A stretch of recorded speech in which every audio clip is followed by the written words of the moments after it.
ఇప్పుడు no cost cough syrup తో 60 రూపాయల విలువ గల ఇన్హేలర్ పూర్తిగా ఉచితం. దెబ్బకి దగ్గు జలుబు మాయం.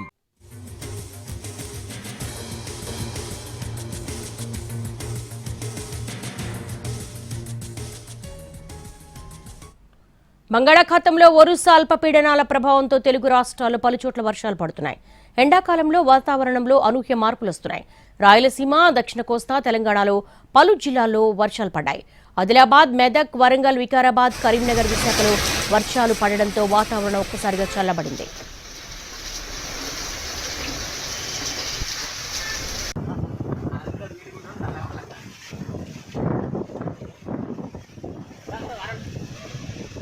బంగాళాఖాతంలో వరుస అల్పపీడనాల ప్రభావంతో తెలుగు రాష్ట్రాల్లో పలుచోట్ల వర్షాలు పడుతున్నాయి. ఎండాకాలంలో వాతావరణంలో అనూహ్య మార్పులు వస్తున్నాయి. రాయలసీమ, దక్షిణ కోస్తా, తెలంగాణలో పలు జిల్లాల్లో వర్షాలు పడ్డాయి. ఆదిలాబాద్, మెదక్, వరంగల్, వికారాబాద్, కరీంనగర్, విశాఖలో వర్షాలు పడడంతో వాతావరణం ఒక్కసారిగా చల్లబడింది.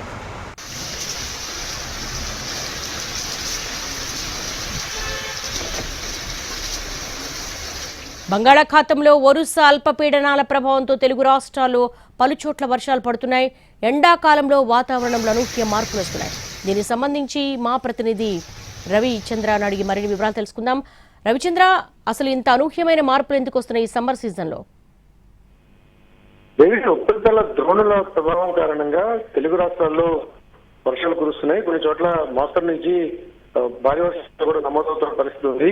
ఈ సీజన్ లో సహజంగా ఫిబ్రవరి నెలలో వేసవికి ప్రారంభంగా చెప్పుకుంటాం. ఇప్పుడు వర్షాలు పడడం అనేది ఒక విధంగా అనూహ్యమైనప్పటికీ ఉపరితల ఆవర్తనాలు అలాగే అల్పపీడనాలు కూడా కొనసాగుతున్నాయి. వీటి కారణంగా మరో 2 రోజుల పాటు రాయలసీమ, దక్షిణ కోస్తాల్లో వర్షాలు కురవబోతున్నాయి. దీనికి ప్రధానంగా ద్రోణులు కారణమని భారత వాతావరణ శాఖ వెల్లడించింది. ఈ ప్రభావం అయితే ఖచ్చితంగా 2 రోజుల పాటు ఉండబోతోంది. అటు మరాఠవాడ నుంచి కర్ణాటక వరకు, ఇటు బెంగాల్ నుంచి దక్షిణ కోస్తా వరకు ఉన్న ద్రోణుల ప్రభావం కారణంగానే ఈ వర్షాలు కురుస్తాయి. ఇది ఒక సీజనల్ గా వచ్చిన అనూహ్యమైన మార్పుగా వాతావరణ శాఖ చెప్తోంది. దీని ప్రభావం అయితే ఖచ్చితంగా ఒక 2 రోజులు ఉండే అవకాశం ఉంది.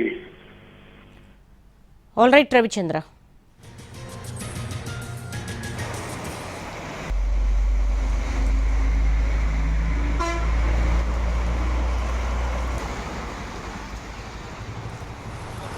బంగాళాఖాతంలో వరుస అల్పపీడనాల ప్రభావంతో తెలుగు రాష్ట్రాల్లో పలుచోట్ల వర్షాలు పడుతున్నాయి.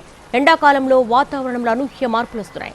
రాయలసీమ, దక్షిణ కోస్తా, తెలంగాణలో పలు జిల్లాల్లో వర్షాలు పడ్డాయి. ఆదిలాబాద్, మెదక్, వరంగల్, వికారాబాద్, కరీంనగర్, విశాఖలో వర్షాలు పడడంతో వాతావరణం ఒక్కసారిగా చల్లబడింది.